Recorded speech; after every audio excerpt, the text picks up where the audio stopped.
It's an exciting week, Rube. The NFL schedule release coming out Thursday night. This is our last pod before getting a chance to react to the 2026 schedule. One of my favorite days. It was probably more of a favorite day when I was traveling with the team because you could kind of start planning out your hotels and flights and rental cars and what sightseeing you were going to have a chance to do when you wanted to go out to different places. If there was a West Coast trip, maybe you go out Friday and have an extra day out there. So, but it's still a fun day. You kind of see the season take shape in front of you. It's always a lot of fun. This is the Eagle Eye Podcast, by the way, brought to you by Nissan, Reuben Frank, and Dave Zangaro. Like we mentioned, Thursday night, the schedule comes out. So our Thursday pod is going to be a little later. We're going to wait until after the schedule comes out.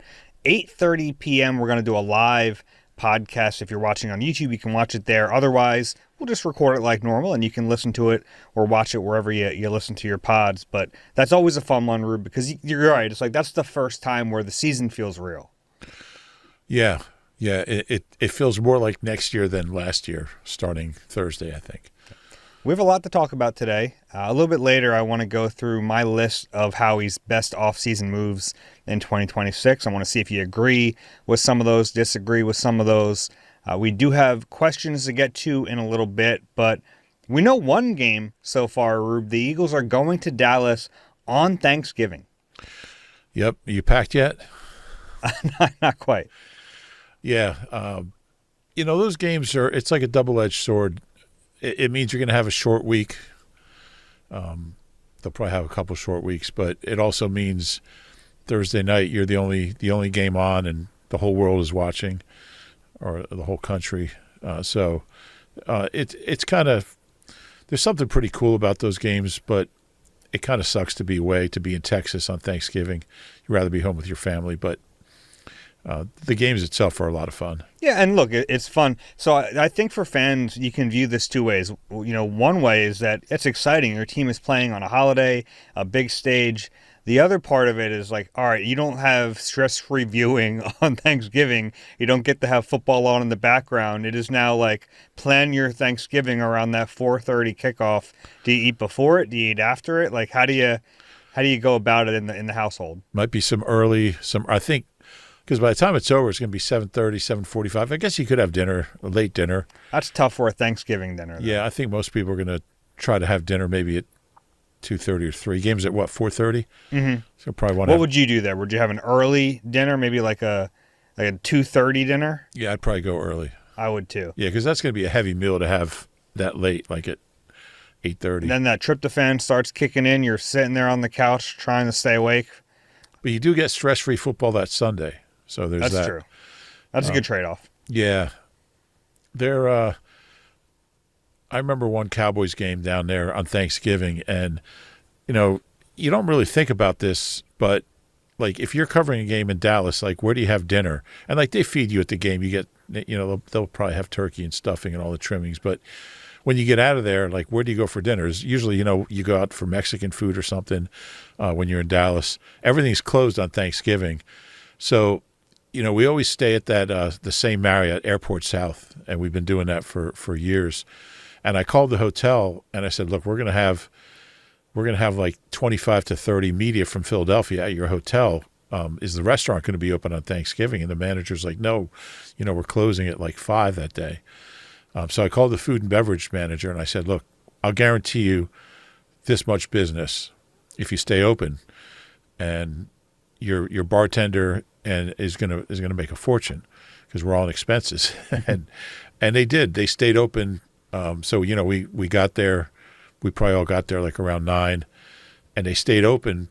They had a cook and a bartender who each made like $1,000 that night. And I still remember Stephen A. Smith was still working at the Inquirer back then, and he was just like working the bar. We were all sitting at the bar. They just had the bar open. There was like 30 of us, and he was just going around like making all these controversial statements at each person's like stool. And I'm like 10 years later, he's making like $2 million a year, $3 million a year for doing the exact same thing, making all these provocative, statements at the bar.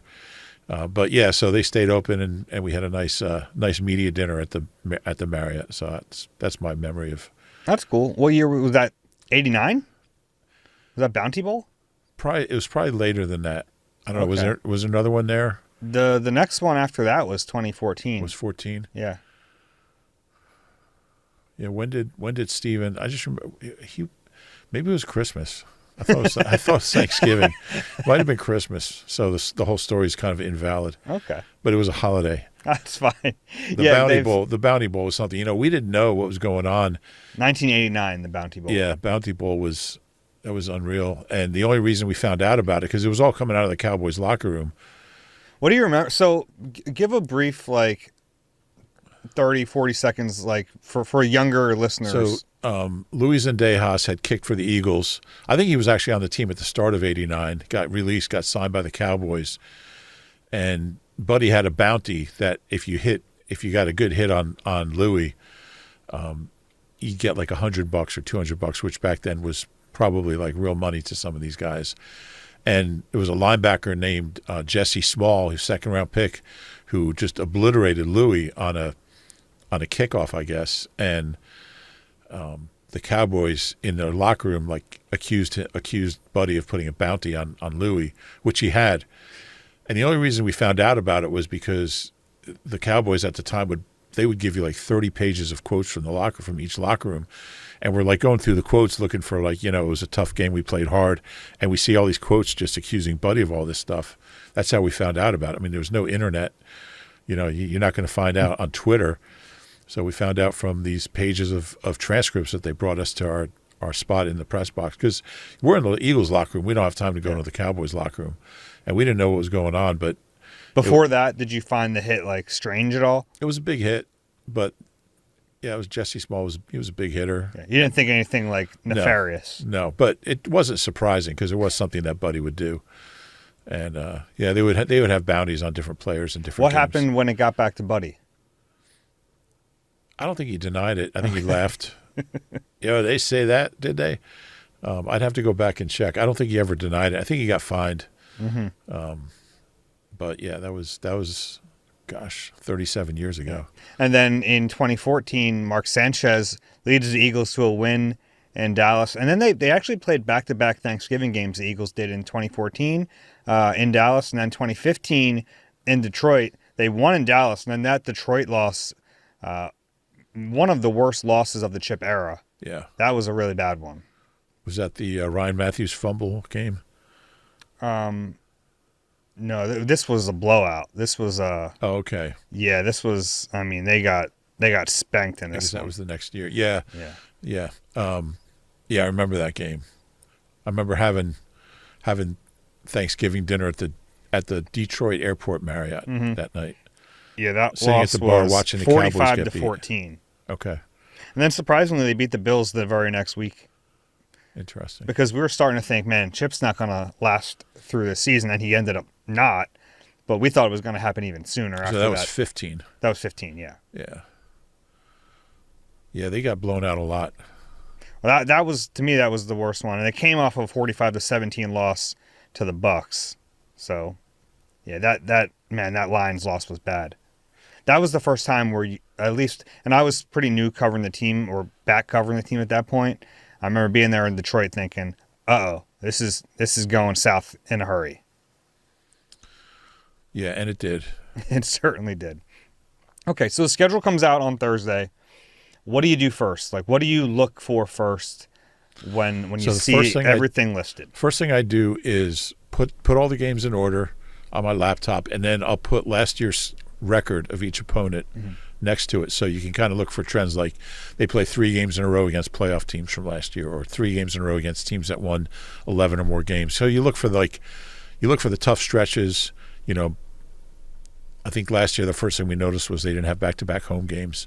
So you kind of look for that. Do they, where are the stretches that they can maybe win 3 or 4 in a row, and what are going to be the challenging stretches here? Although you never really know. I mean, we did that. I remember the one year where they had 3 straight road games, and A.J. Feely ended up starting and ended up winning all 3. So you never know. Things change so quickly in this league. It's crazy. Teams could – you look at Washington, where they go 12-5 2 years ago and then 5-12.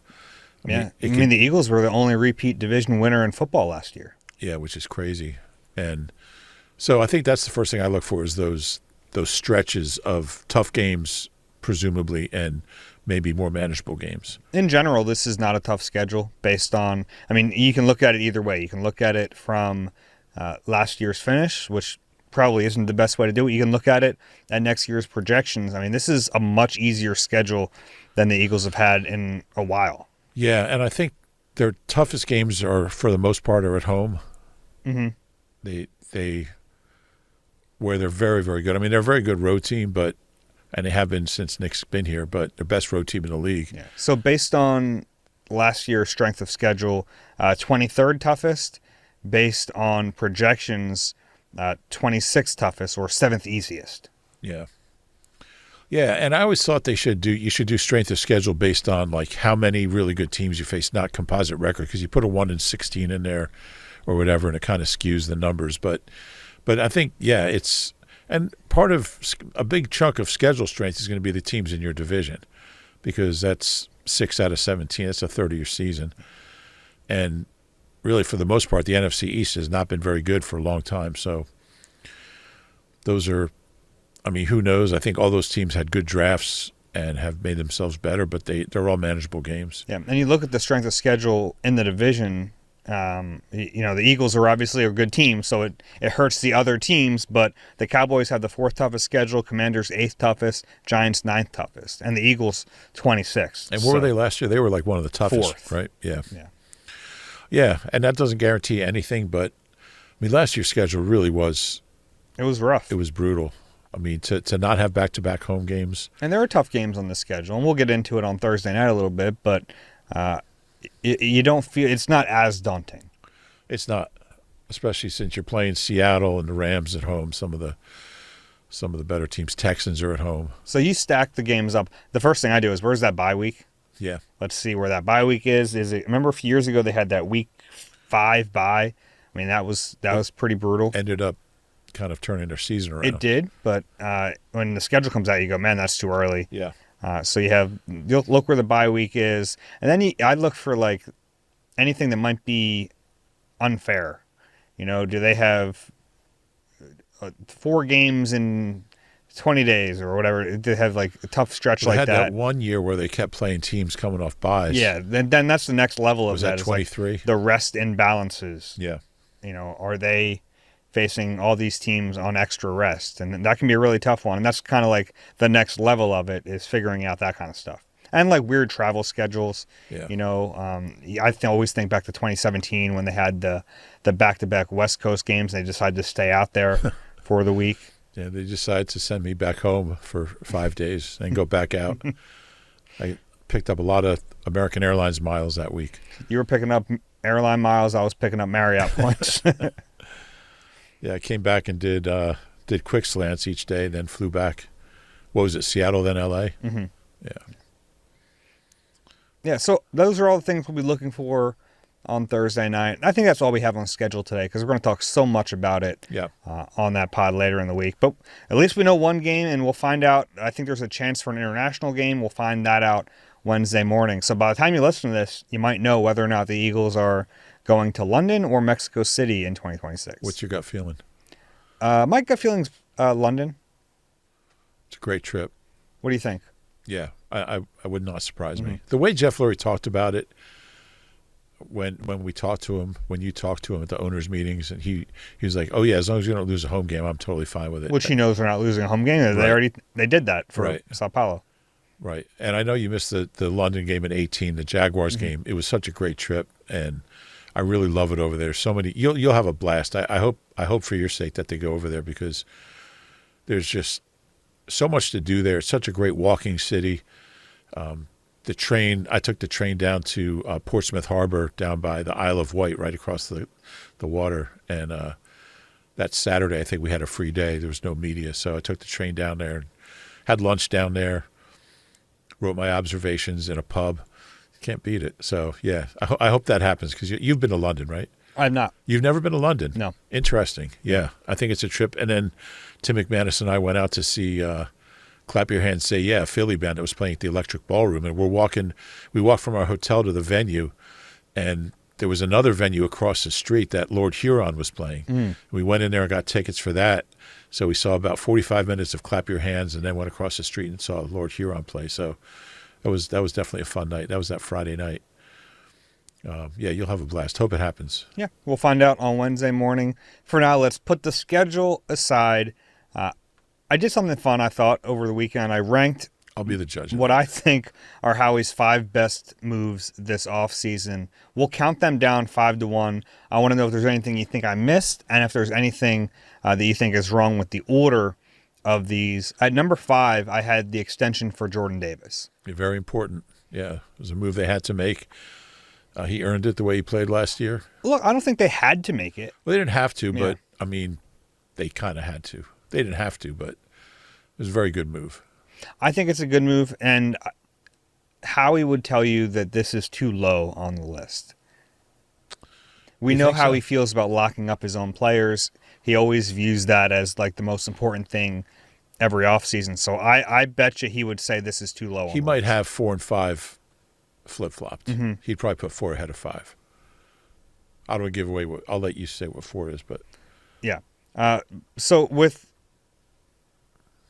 Jordan Davis, though, like the reason I had it 5th is because there is some projection involved in this. They're paying him, for the extension is $26 million per season, 3 years, $78 million. Now you can say, okay, that 5th-year option is baked into that, brings it down to what, like 22, 23 million. That's still a lot. I mean, that's still projecting for a player who's had one really good season, and is maybe just scratching the surface of what he can be as a pass rusher. But, you're paying him top-tier money for a guy who you can argue hasn't really earned that top-tier money. Yeah, that's true. But, I mean, the fact that one elite season was this past season gives you some level of comfort that that's the player he's going to be. And I think we've seen what that year meant to him and the work he put in to get to where he could play that way for 17 games. And I feel pretty confident that's the player he's going to be moving forward. That player or a better player? Because I think they're banking on continued growth and improvement. Yeah, I think he can get a little better as a pass rusher, but I mean, I would take the player he was last year for what he's making. Okay. That was going to be my next question. Yeah. Like, if he doesn't improve, and he is that guy from the 2025 I think season. he had a Pro Bowl season. He didn't make the team, but he played at that level. Okay. I would take that. Yeah. Last year he had 4.5 sacks, 9 TFL, 6 QB hits, Defensive Player of the Week in Week 11, Special Teams Player of the Week in Week 3. His special teams snaps matter. Yeah. It's not why you're paying him $26 million a year. And look, you're also not paying him $26 million a year to be a leader and a glue guy, but he is that as well. Yeah. And I think you're right from the perspective of those are the guys you want to pay. Like, you want to pay someone who's put in the work, a guy who means so much in that building. He's so respected by his teammates, by everyone in the building. Yeah, like he's been the leader of that defensive tackle room since Fletcher retired. So that's not why you pay him, but everyone is happy when that guy gets paid, and they look at him and say, okay, he worked hard, he got money, I'm going to do the same. Yeah. All right, so that's number 5. And that's really what leadership is, to a great extent. Yeah, a lot of it. Number 4, I have re-signing Dallas Goedert. The Eagles made a lot of moves this offseason for their future. This is one for this year. This is a 1-year, $7 million contract after he got $10 million last year. So, to me, this is a pretty nice bargain. Yeah. Yeah, I never imagined they would get him for that number. We kind of thought he was going to hit the open market and get some good offers. I mean, he's coming off a really good season, 11 touchdowns. He's not that old. 31. I'm just looking it up here. His blocking wasn't quite at the level it was previous years, but I still think he's a top 10. I'll be honest, a pretty significant drop-off. Pretty significant drop-off. That's fair. I don't want to gloss over that because that's what in the past has made him, I don't want to say a special player, but a really good player is that he had that dual threat ability. Yeah, I think that's true. Maybe that hurt his value a little bit. I still think he's a really good player. Oh, yeah, and I have him on the list for a reason.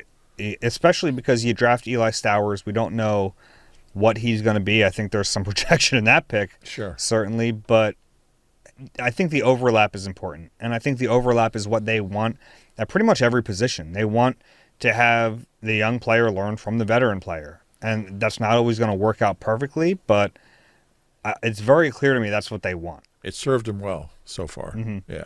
Yeah. So, and yeah, $7 million. A lot of teams don't have that luxury because they're trying to plug holes. They're trying to plug holes, and they don't have that veteran who's, I mean, this is where your culture comes in, that veteran who's so willing to, give up of himself to help the younger guy who's going to take his job eventually. And they don't have to be best friends. I think we've seen that before, too, where the older player is a little annoyed that the younger player gets drafted to replace him. I don't think Zach Ertz loved having young Dallas Goedert here. That's kind of what I was alluding to there. Yeah, but like that's okay as long as it's a functioning relationship, and that can actually be a good thing. It can push both players. Yeah. Yeah, and that to me is where the culture really comes into play, because they don't have to be best friends. Sure. They can be a little annoyed about the presence of each other, but like it has to work for the betterment of the team. And sometimes all it takes is just watching that guy being in the room, seeing his study habits, learning how to watch film, just by watching him, how to practice. It doesn't have to be, I'm sitting at your locker telling you how to do this and that. It can just be, you talk about leading by example. That's what that is. Yeah. So I have that at number 4. Number 3, I have drafting Makai Lemon. Okay. And I'd probably go higher with that. Oh, really? Yeah. Interesting. So the reason I have it at 3, and we'll get into the things above it. Look, I don't know. I can't definitively say Makai Lemon's going to be a good player. No one knows. No one knows but any of these draft picks how their careers are going to go. I put it at 3 because I thought the process was sound. We can't judge the player yet. We can judge the process that got them there. Yeah. And I thought it was a good process. They had the 23rd pick. They didn't think they were going to get the value at that pick, so they moved up 3 spots. They took a player they considered to be a top 15 pick, so they get good value based on consensus, which I know some consensus has become a word that's been under attack by some in the NFL, but it matters because it's not just about drafting good players, it's about drafting good players with the right value, and that's what the Eagles did with this pick. And look, I do think he's going to be a good player, and I think he's an NFL-ready player, so I think he's going to have an immediate day one impact. I think there's less projecting with Makai Lemon than a lot of other players the Eagles either drafted or could have drafted in the first round. Yeah, I totally agree with that, and I can't wait to see him. We'll see him in a couple weeks. Can't wait to see him out there, and I think he's going to be pretty good. And, yeah, we don't really know, but it certainly was a good process to get him, figuring out the trade with the Cowboys, which is crazy that they've gotten both of their starting receivers from Cowboys trades. But, yeah, I'm excited to see him. And I'd probably have that higher just because, assuming AJ's not here, which I think is a pretty safe assumption at this point, I mean, this is a really, really important player for Jalen, for Sean Mannion, for Nick, for the offense, for the whole team. Mm-hmm. So I'd put him at least ahead of number 2, probably not ahead of number 1. I think number 1, I would agree with you. Okay, we'll get to those. The problem with it, I guess, from my perspective, is we just don't know necessarily about the player. But we don't know about number 2 either. That's fair, but at least there's a track record in the league. And he got benched last year, so. Okay, well, let's get to number 2 then. Make everyone guess. Yeah, Reek Woolen, who did, I mean, it wasn't like a flat benching. No. I think using the word bench is probably a little unfair. Sure. He lost his role that he came into the season with. He was still playing. And there's certainly projection in this, but it was their biggest free agent signing, Reek Woolen, 1 year, $12 million. And Howie has acknowledged that there are reasons he was available on a 1-year deal. Reek Woolen understands there are reasons he was available on a 1-year deal, but he gives them potentially the best starting trio of cornerbacks in the NFL. Yeah, and they leaned heavily on Clint Hurt, who was with him in Seattle. I think he was DC out there with Reek. I mean, when he's right, I mean, he's so good. He's so talented. There's part of his game that he has to get under control. He knows that. He talked about that, and you just hope that being here and being around these players and this franchise, he he kind of grows up a little bit. That's what they're banking on. You don't sign him for that if you have your doubts. So potentially just a huge move to really give you potentially the best secondary in the league. If they can figure out the safeties. Yeah, and if you had to have one of those two positions stronger than the other, you're clearly picking cornerback. He's 6'4", 210, runs a 4.3, has ball production in the NFL. Like, he's been a good NFL player. There's projection, but at least we've seen him do it at a high level. Now, it hasn't been consistent enough. We know that. And sometimes I wonder if his physical tools make him gamble more than he should. But I think he's going to be a really nice fit in this defense, and I don't think we'll have to do that as much. Yeah, and that goes back to the pressure I think they're going to get, which leads to number one. Yeah, let's take a break, and we'll do number one when we come back. You deserve a car that thrills you, a car that puts goosebumps on your goosebumps. At Nissan, we've got everything from turbocharged SUVs to 100% electric vehicles that'll make your heart beat faster. Experience the thrill for yourself and shop your local Nissan store and NissanUSA.com today. We're back on the Eagle Eye Podcast, brought to you by Nissan, Reuben Frank, and Dave Zangaro. We are counting down my list of Howie Roseman's 5 best offseason moves. At number 5, we had the extension for Jordan Davis. At 4, re-signing Dallas Goedert. At 3, drafting Mekhi Lemon. At 2, signing Reek Woolen. And at number 1, I have trading for Jonathan Grenard. Yeah, I can't disagree with that one. I think that's, Jalen Phillips is a good player. I think Grenard, I'd rather have Grenard, and they got him for cheaper than at least cheaper than what Phillips ended up signing for. Contract-wise. But I'm really excited about this move, and obviously he didn't have a great year last year, sack production, but his numbers were really good. The analytics were really good. His pressure numbers were very good. I'm excited to see him fit in with these other edges and just how the whole thing looks. It was clear that they needed a top-of-the-rotation edge rusher, and they were trying. This is such a rare case because you could look at this and say Jonathan Grenard was their third option because they tried to re-sign Jalen Phillips. He leaves in free agency. They had a walk-away number that he hit. Then it was very clear they were interested in Trey Hendrickson. He does not sign here. So, Grenard was the third guy they really attacked this offseason. And when you look at it that way, you go, oh, man, he's like a consolation prize. He's not. He just isn't. To me, he might be the best option of those three in this defense, at least. Interesting. That's possible.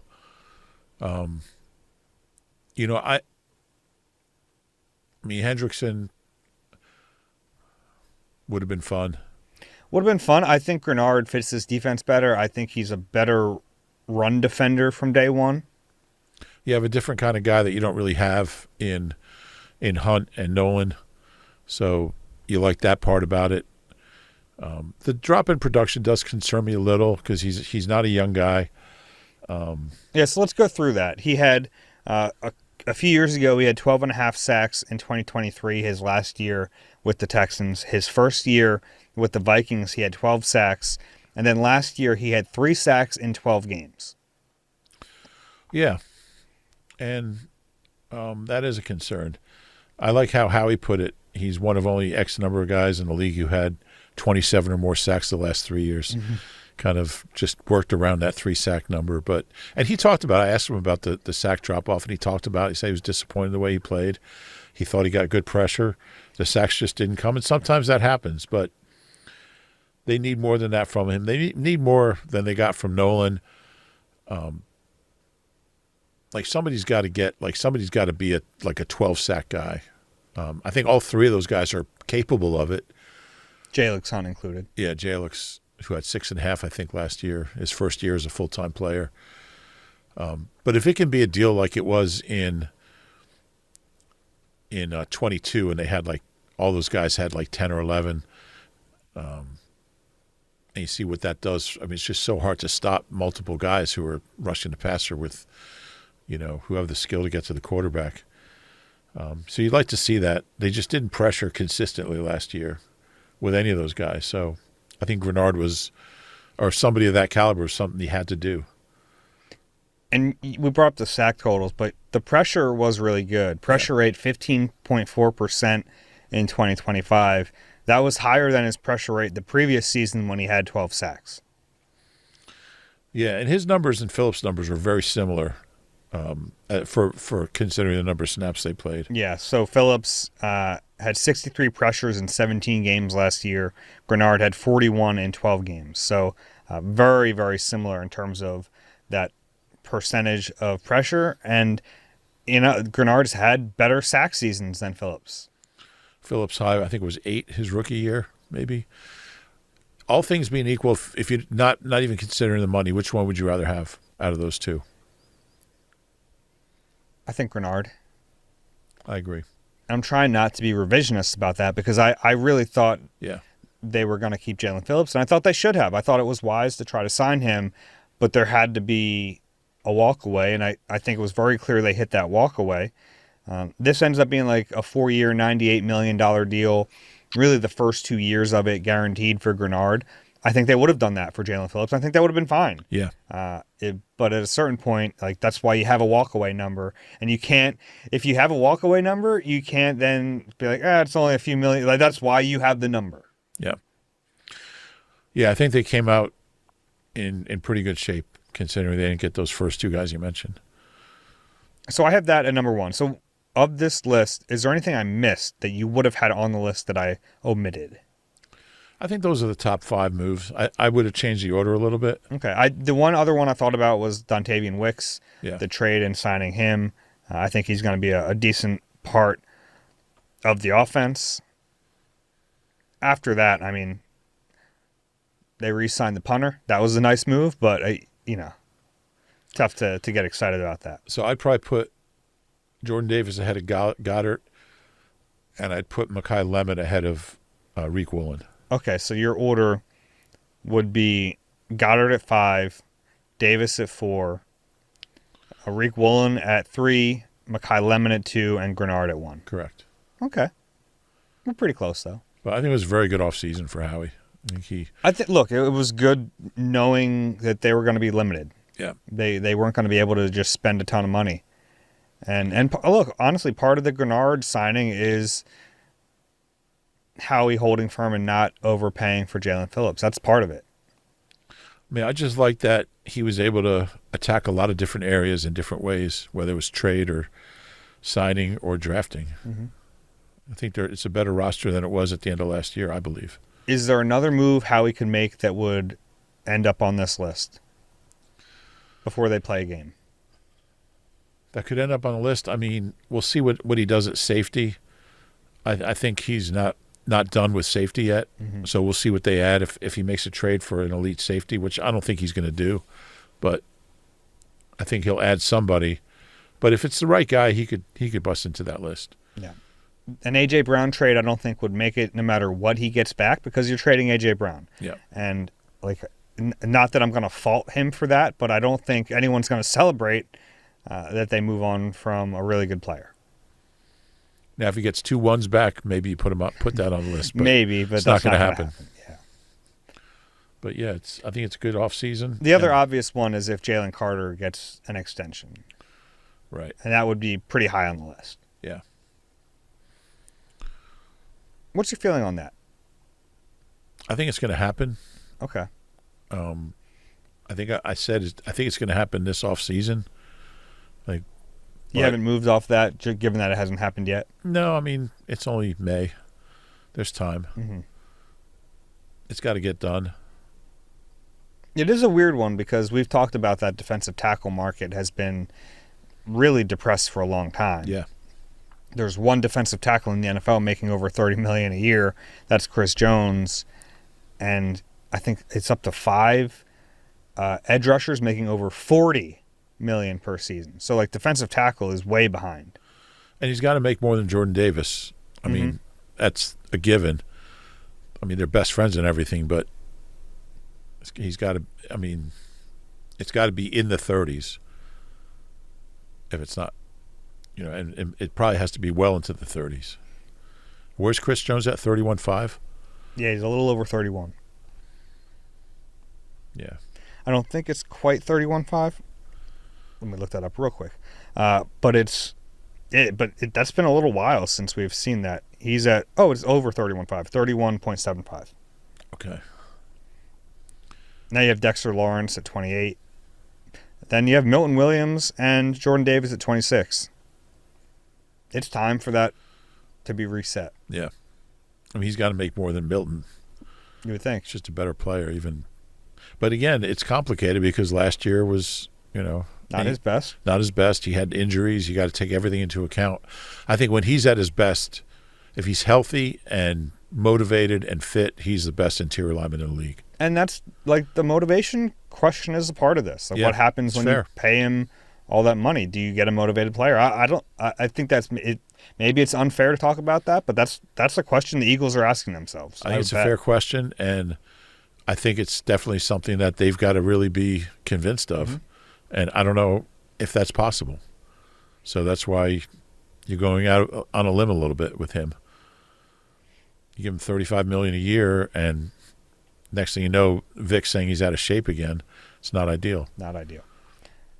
All right, you want to do some questions? Yeah. Let's get to some questions. Eagle Eye at NBC Uni. That's NBCUNI.com.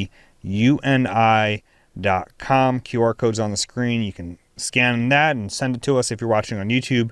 We will start here with Jeremy. Hey guys, Jeremy again. Thank you for my last question making the podcast. No, I'm not a Target employee. I'm currently serving in the Army stationed at Fort Bragg. You guys have been with me since finding the pod a few years ago while I was stationed at Fort Polk, Louisiana. Since then, you guys are my go-to for actual Eagles news. Keep up the good work. Actual Eagles... Golly. Keep up the good work giving us actual Eagles news and not just A.J. Brown gossip. And thank you for your service. Yeah, thank you for your service. Joking about the Target thing, but... Next one is from Rich. That was it? That was it. Okay. Just wanted to let him tell everyone he's not a Target employee. He's in the Army. From Rich. I have a hypothetical question for you using the Jonathan Grenard trade as an example. So the Eagles consummated the trade with the Vikings for Grenard and negotiated an extension prior to the Vikings using that 98th pick in the third round to select Jacoby Thomas. I'm sure the Birds had all the confidence in the world that they were getting a healthy player, but hypothetically, what would have happened if a day later Grenard gets to town and fails his physical?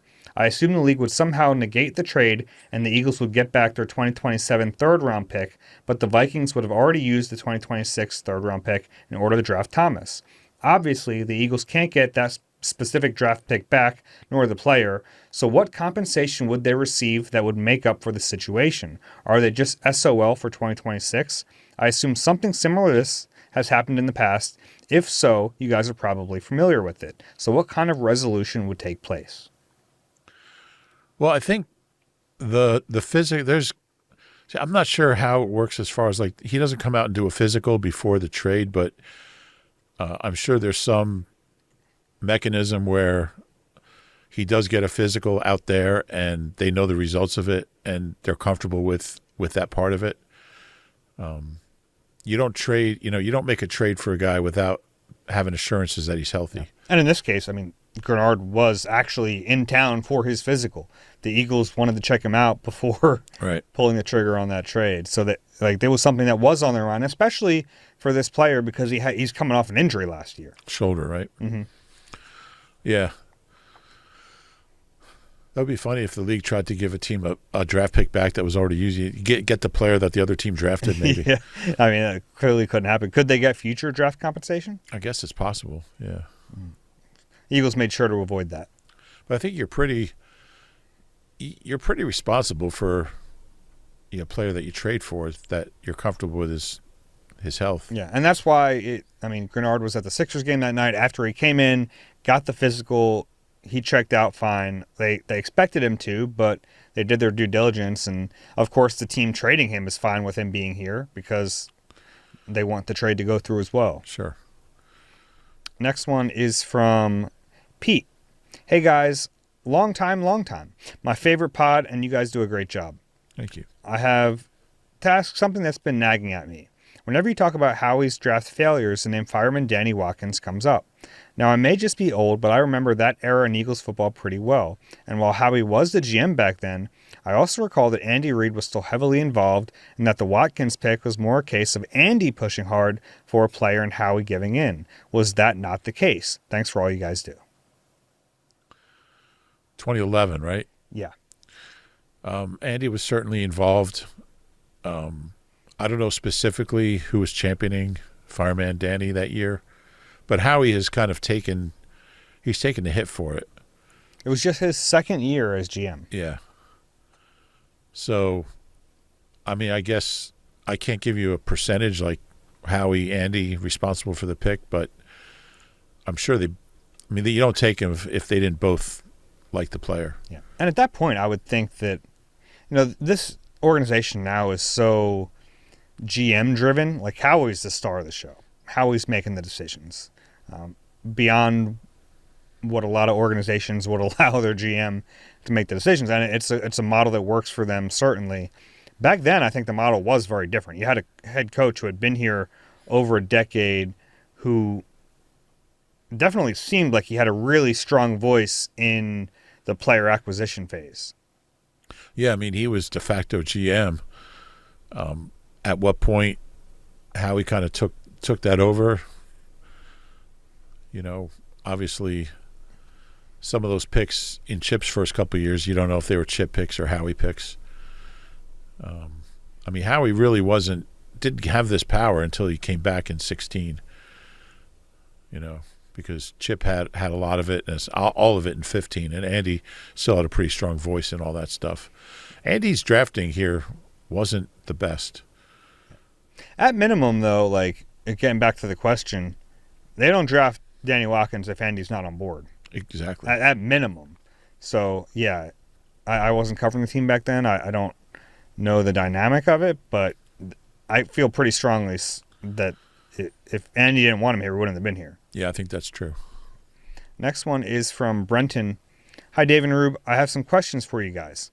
Dave, you've mentioned being a reporter for the Texans before the Eagles. What was the reason you switched? I've also been curious, is there a lot of recruiting in the reporter world? Like, do other teams try to get reporters from other teams? Thanks for all you guys do. As a fan from Nebraska, it can be hard to feel involved as much, but you guys help give me the insight that keeps me in the loop. We poached Dave from Houston. No, I mean, there's like individual media companies, I guess, recruit a little bit, but that wasn't the case here. It was just I had an opportunity there and took it and then ended up back here. But I guess that happens a little bit. It's more so like a job becomes available, a report, like any job, a reporter, or like you're working in any industry and a job in another city becomes available. You think about it and maybe you take it. Nobody's ever tried to poach me. That's not entirely true, right? You're here. Yeah. Well, yeah. I guess. Okay. That's another story. All right. This one is from Mike. It's a long one, but I think it's well thought out. I know AJ is still an Eagle, but if Howie takes calls for AJ post June 1st, I don't think the Patriots will be the only team with an offer. Frankly, they're already loaded at receiver depth after this offseason, so I don't think they'll be the team that will offer a desperation package for him. I think there is a team sitting and waiting to see what comp Howie wants to leverage for AJ. A first-round pick is definitely a necessity, but it's a matter of the year and what package. If a team is willing to give up a first-round pick in 27 or 28, it'll be a team in win-now mode. Since that team is also a contender for the near future, it'll likely be a lower-end pick that's easier to part with. However, I don't buy any reports speculating that Howie would consider trading AJ to another NFC contender like the Rams or 49ers. That's just a postseason disaster waiting to happen. So which franchise has a championship window open, a franchise pocket passing quarterback to appease AJ, a desperate need a receiver, a salary cap cushion to compensate AJ, not an NFC team, and an asset to entice Howie? Chargers? the Los Angeles Chargers. Howie trades AJ to the Chargers for a package that includes at least a first-round pick and safety Derwin James. The Chargers get a premier wideout from Mike McDonald to support Justin Herbert, hoping to boost them over the Chiefs and Broncos for the division. They also have more cap space with trading James in the last year of his contract. The Eagles get a first for AJ and a solid veteran piece at safety, a position of need for the defense. Thoughts on this amateur projection? Yeah, I've always wondered why the Chargers weren't more involved, or maybe we just haven't heard about their interest, if there is any. I mean, once he started laying out that it was pretty obvious what team it was. I think that does make sense beyond, if there is a team beyond the Patriots, I think the Chargers would be the next one in. I just don't know if I don't know if they're thinking that way. I don't think they're getting a first and Derwin James, by the way. No, that's a little excessive. Yeah. I'm not convinced they're going to get a first.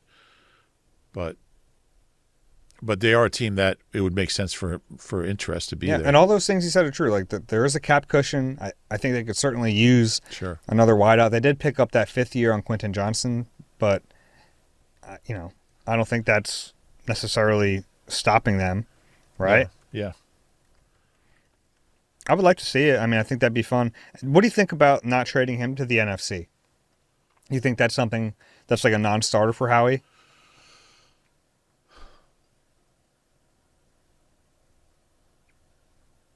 Great question. I don't know the answer. Probably yes. But I think if the compensation is enough and it's not a team you're threatened by,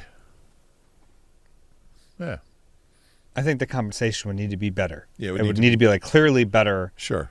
And I'll just go on record. I still think he's going to end up in New England. Yes, most likely. Yeah. But I think San Diego is the destination that makes the next most sense. Where? San Diego. God, did I say that? L.A. How long do you think it'll be before? Forever.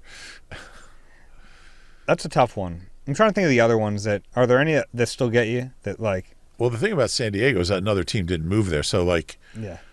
Houston will always be the Oilers to me, but there's a different team there. Yeah, that might be it. Okay. You don't say the St. Louis for the Rams anymore? I think that. Yeah. San Diego is a great place for a team. I loved going there. Have you been to San Diego much? I've been to San Diego. I haven't covered a game there. Jack Murphy Stadium. Yeah. There's only one current stadium that I haven't covered a game in. Is that right? Don't make me guess. Levi Stadium. Oh, really? In San Francisco. Well, Santa Clara. Santa Clara. Yeah, we covered that Chip Kelly game. What was it, in 15, 14? 14. It was before I was back on the beat. And they played there again, but it was COVID season. So we weren't traveling. Gotcha. So it's a cool stadium. I'm selfishly hoping the Eagles don't play that international game against the 49ers because I want to go to Santa Clara and check off that last stadium. Yeah, it's a cool place. It looks like a Quidditch stadium. It's like the way the stands go straight up. It's kind of cool. Been to a lot of Quidditch stadiums? Couple. Okay. I covered Quidditch before that checks out. Started on the Eagles. Stathead have Quidditch numbers.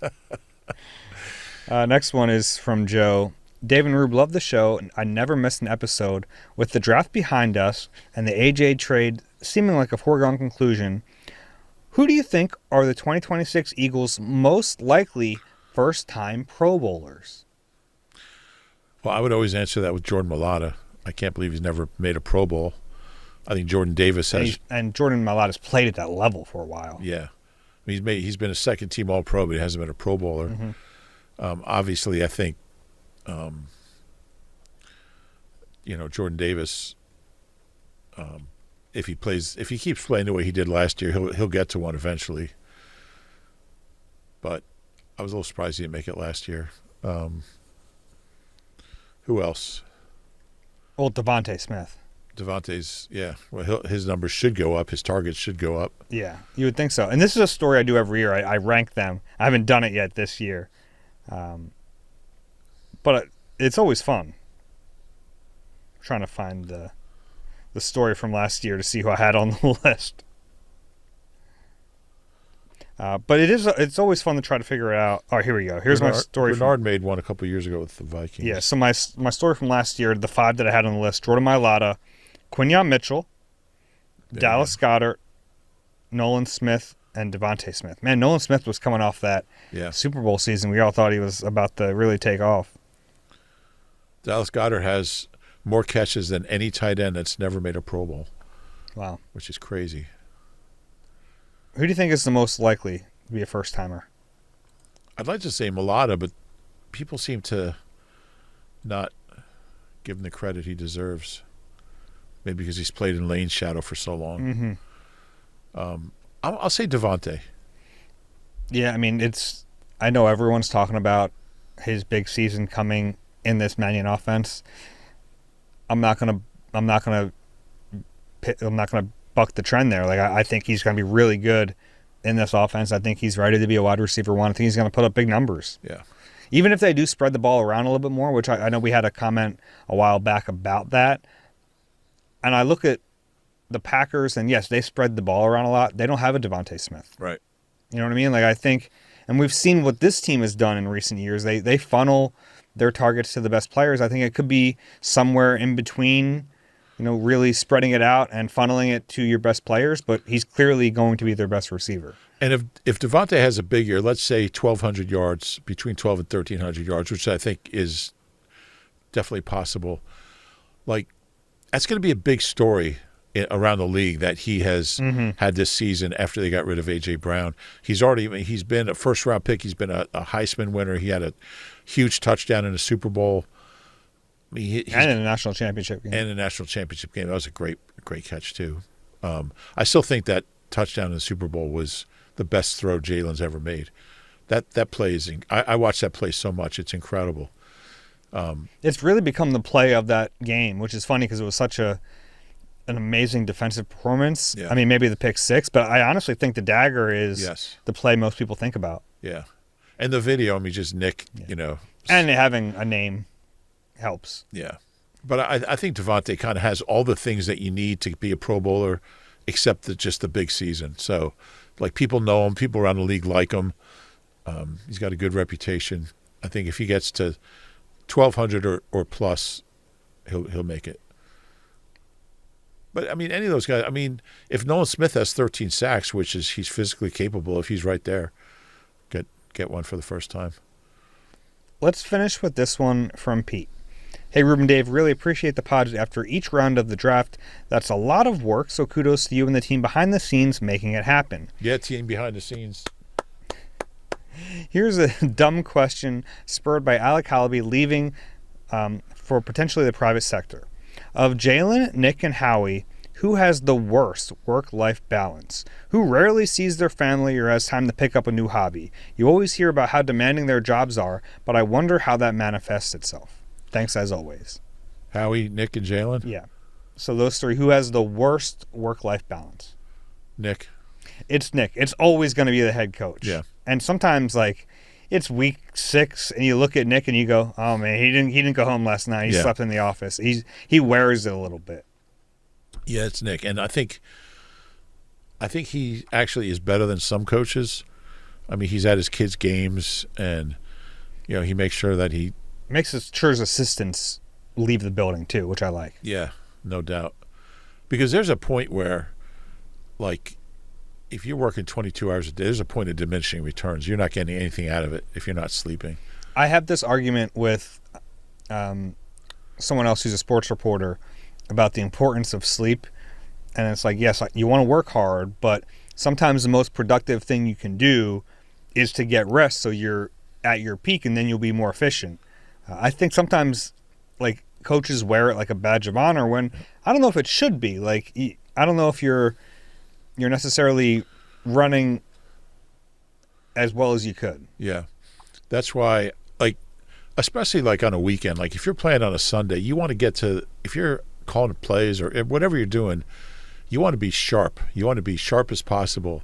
Now, the good thing is by the end of the week, there is time to relax. Yeah, well, it depends on who the coach is. Some of these guys just grind all weekend up until game time, and I don't think you're at your best if you do that. But I think typically Nick grinds early in the week, and then late in the week you get to Friday, Saturday, he's able to chill a little bit. Yeah. And what's the saying? The hay's in the barn? Hay's in the barn. Yeah.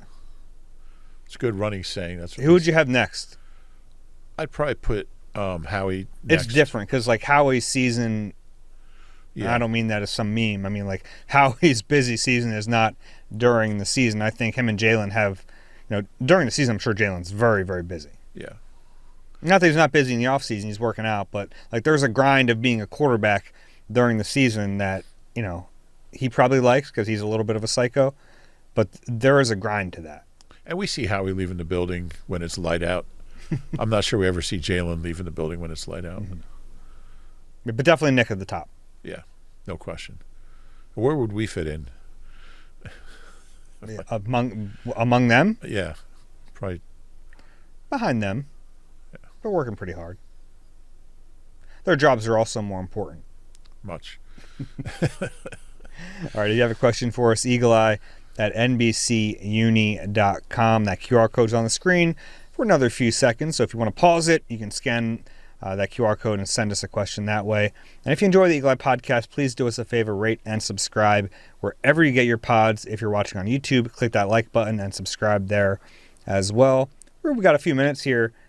Flyers and Sixers both out of the playoffs. Somebody messaged me and said, can you look up the last city that had a sweep back-to-back days? Did you just say no? I just don't have the time to do that. Yeah, but and now we got to watch Jared McCain go to the West Finals. I'll tell you what, OKC Knicks is going to be a heck. If that's what the finals are, it's going to be one heck of a finals. Mm-hmm. I don't know who wins that. They're both just incredible teams. I mean, the Knicks have their average playoff win has been by 19 points, which is nuts. Man, that game 4 was tough. Yeah. At least the Flyers put up a fight. It was interesting to me how Flyers fans really they were just cheering their team after a sweep, after game 4 of a sweep. That was a cool moment. It was. And Sixers fans, because they just have so little faith in the people running the team, they just walked out. Well, they're in different phases, these two teams right now. We're in the Sixers phase where it's wake us up when you get past the second round. Whereas the Flyers, there's so much excitement about the future, a lot of young, exciting players on that team. Yeah, I don't think there were a lot of Carolina fans. I mean, there were so many Knicks fans in this building. Mm-hmm. It was kind of – I liked Maxey's comments about just how much he hated that I mean – give people a reason to show up. I totally agree. Yeah. But. Yeah, it's a cheaper ticket for Knicks fans. I get it. I get why it happened. It stinks. Yeah, and that's what he was saying. But yeah. But that's the reality. I thought it was cool. Did you see the Rod Brendamore moment? Yeah. With Tocchet? That was really cool. That was fun. Rod, and that's the perfect way for Rod to handle it. He's still really liked here in Philly, and you can tell it actually means something to him to see that the fans are into that. Yeah. He was my favorite hockey player growing up. Really? Mm-hmm. Mine was Tim Kerr. Okay. Yeah. Did you have a favorite basketball player growing up? Growing up? I mean, how do you define growing up? I don't know. I mean, my favorite, it was always AI. That wasn't really yeah. growing up. I mean, Doc's the obvious one, but I mean, AI is my favorite Sixer. I always had some weird basketball players that I liked. I was a big Peja Stojakovic fan. Really? Mm-hmm. Corner 3? Yeah. Give me that. That's an odd one. Mm-hmm. I had some weird ones. All right. That's enough for this. Anything else on your mind before we wrap this up? No, beautiful day out. I'm going to get outside before huddle and maybe take a walk in the park. All right. Sounds good. For Reuben Frank, I'm Dave Zangaro. This has been Eagle Eye, presented by Nissan. We'll talk to you soon.